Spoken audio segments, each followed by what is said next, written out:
আসসালামু আলাইকুম রহমতুল্লাহি ওবরাকাতুহু। সম্মানিত ইমানদার দিনদার মুত্তাকি পরহেজগার ভাইরা, আজকের ভিডিওতে আমরা গুরুত্বপূর্ণ বিষয় জানব। আমাদের জানতে হবে, এগুলো আমাদের জানা খুবই অপরিহার্য, খুবই জরুরি, খুবই প্রয়োজন। তাই আজকের ভিডিওতে আপনাদের খেদমতে এনেছি যে ভুলেও আপনারা দাম্পত্য যে জীবন রয়েছে, এই দাম্পত্য জীবনে ৩ পদ্ধতিতে বা ৩ প্রকারে বা ৩ স্টাইলে সহবাস করবেন না।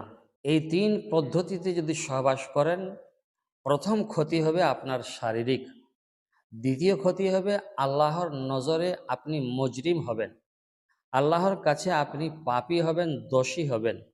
আর আল্লাহর কাছে পাপী যারা হবে, যারা দোষী হবে, তাদের কঠিন শাস্তি আছে যতক্ষণ পর্যন্ত সে সে জিনিস থেকে তওবা না করবে। আর তৃতীয় যে ব্যাপারটা রয়েছে, তৃতীয় পদ্ধতিটা, ৩ নম্বরটা, এটাতে কি হবে, এটা যদি করেন ৩ নম্বরটা, তাহলে আপনার স্বামী স্ত্রীর যে সম্পর্ক রয়েছে, মধুর সম্পর্ক, গাঢ় সম্পর্ক, এটা কোনো না কোনো সময়ে ভেঙে চুরমার হতে পারে। অতএব ক্ষেত্রে আজকে আমরা যে কথাটি বলবো, ৩ পদ্ধতিতে কখনো ভুলেও সহবাস করবেন না।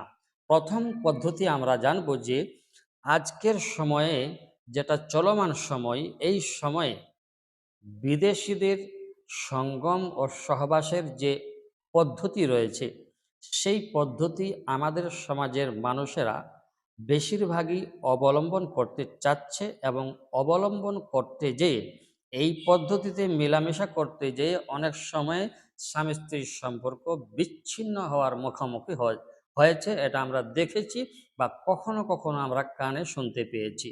তো প্রথম পদ্ধতি যেটা করে, সেটা হলো স্বামী স্ত্রী যখন সহবাস করে, তখন বিদেশিরা কি করে, কুকুর গাধা জানোয়ারের মতন করে বিভিন্ন পদ্ধতিতে, যে পদ্ধতিতে আপনি সহবাস না করলে আপনার শারীরিক ক্ষতি হবে না, কিন্তু তারা করে, যার কারণে আজকের সমাজের ইয়ংস্টাররা, আজকের সমাজের, আমাদের সমাজের মানুষেরা সেগুলোকে ফলো করে, সেগুলোকে অবলম্বন করে স্ত্রী সহবাস করতে গিয়ে বিফল হয়েছে। স্ত্রী সহবাস করতে গিয়ে দুজনের মধ্যে সম্পর্ক ছিন্নের দিক দেখা গেছে, এবং দুজনের সাংসারিক জীবনে প্রবল একটা বিপদ এবং প্রবল একটা ঝামেলা দেখা গেছে। তো প্রথম পদ্ধতি তারা দেখবেন, স্বামী স্ত্রীর সঙ্গম যখন করে, তখন কখনো দাঁড়িয়ে, কখনো বসে, আবার কখনো অনেক রকমভাবে। আমরা সঠিকভাবে যেগুলো দেখি না, সেগুলোর ব্যাপারে কিভাবে বলতে পারবো। তবে আমাদের কিতাবাদি থেকে যেগুলো আমরা পাচ্ছি, আপনাদের সম্মুখে সেগুলো আমরা বাস্তবায়ন করার চেষ্টা করছি। তো প্রথম যে ব্যাপারটা রয়েছে, সেটা হলো, এই যে বিদেশি সিস্টেমের আবিষ্কার হয়েছে, এই বিদেশি সিস্টেমগুলো আপনি অবলম্বন করবেন না। বিদেশি সিস্টেমগুলো আপনি যখনই অবলম্বন করতে যাবেন, তখনই আপনি আপনার বিপদ ডেকে নিয়ে আসবেন। সেজন্য এগুলোকে অবলম্বন করবেন না। অনেক সময় দেখবেন যে স্বামী নিচে শুয়ে থাকে এবং স্ত্রীকে উপরে চড়িয়ে নেয়, আর স্ত্রী যখন উপরে থাকা অবস্থায় জোরে জোরে সহবাস করা স্বামীর সাথে, তখন আহ, এদিক সেদিক করতে যেয়ে করে আপনার যে স্বামীর যে আগেকার যে লজ্জাস্থানটা রয়েছে, স্বামীর যে লিঙ্গ রয়েছে, এটার মধ্যে অনেক রকমের জীবাণু আসতে পারে এবং অনেক রকমের ক্ষতি হতে পারে। সেজন্য এই পদ্ধতি বা এই সিস্টেম অবলম্বন থেকে একেবারে বিরত থাকবো, সাবধান থাকবো, হুঁশিয়ার থাকবো। আর আমাদের সাবধানতা দরকার। সেজন্য প্রথম পদ্ধতি, আপনি সহবাস করবেন না। দ্বিতীয় পদ্ধতি হলো, যখন আপনি সহবাস করবেন, তখন সহবাসে তাড়াহুড়া করবেন না, এবং এক লাগার সহবাস করবেন না। কেন না, এইরকম করে যদি সহবাস করেন, এক নাগাড়ার সহবাস করেন বা সহবাস করতেই থাকেন, তাহলে এমত অবস্থায় আপনার বীর্যপাত দ্রুত হওয়ার আশঙ্কা থাকে। আর যখন বীর্যপাত আপনার দ্রুত হয়ে যাবে, তখন আপনার স্ত্রী অসন্তুষ্ট হতে পারে, কেননা আপনার মাধ্যমে সে খুশ নাও হতে পারে। সেজন্য সহবাস করতে করতে বিরতি নেবেন।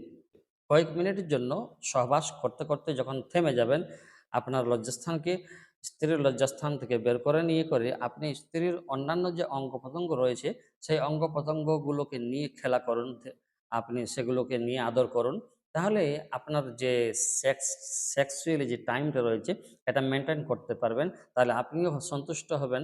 তারপরে আবার কি করবেন, কখনো স্ত্রীর অন্যান্য অঙ্গ প্রত্যঙ্গ নিয়ে খেলবেন, কখনো আবার সহবাস করবেন, ফের সহবাস থেকে বিরত থাকবেন, ফিরে অঙ্গ প্রত্যঙ্গের সাথে খেলবেন, আবার সহবাস করবেন। এরকম করে যদি সহবাস করেন তো আশা করা যায় এতে যাদের যৌনতার সমস্যা রয়েছে, যৌন সমস্যা রয়েছে, তাদের এই সমস্যাটাও দূর হবে। আর সাথে সাথে আপনি খুশি হবেন, আপনার সাথে আপনার স্ত্রীও, আপনার স্ত্রীর যে যৌন চাহিদা রয়েছে এই যৌন চাহিদাটাও পূর্ণ হবে। অতএব আমরা সহবাস যখন করব তখন তাড়াহুড়া করব না, ধীরে সুস্থে করব। তৃতীয় নম্বর, তৃতীয় নম্বরটা হলো আমরা কখনো স্ত্রীর বায়ুপথে বা স্ত্রীর পিছনের রাস্তাতে সহবাস করব না। আল্লাহ নবী বলেন, যারা স্ত্রীর বায়ুপথে সহবাস করে, যারা স্ত্রীর পিছনের রাস্তায় সহবাস করে, তারা অভিশপ্ত। এবং গোটা মখলুক, দুনিয়াতে যত মখলুক আছে সব মখলুক তাদের উপরে অভিশাপ করতে থাকে এবং আল্লাহর তরফ থেকেও তাদের কি হয়, অভিশাপ হয়।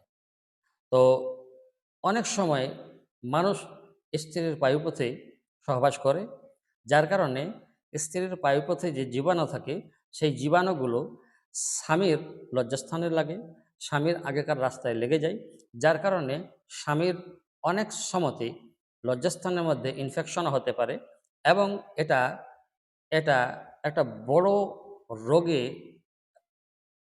পরিবর্তন হতে পারে, বড় রোগ একটা ধারণ করতে পারে, এটা ক্যান্সার পর্যন্ত যেতে পারে, বিশেষজ্ঞদের কাছ থেকে আমরা জানতে পেরেছি।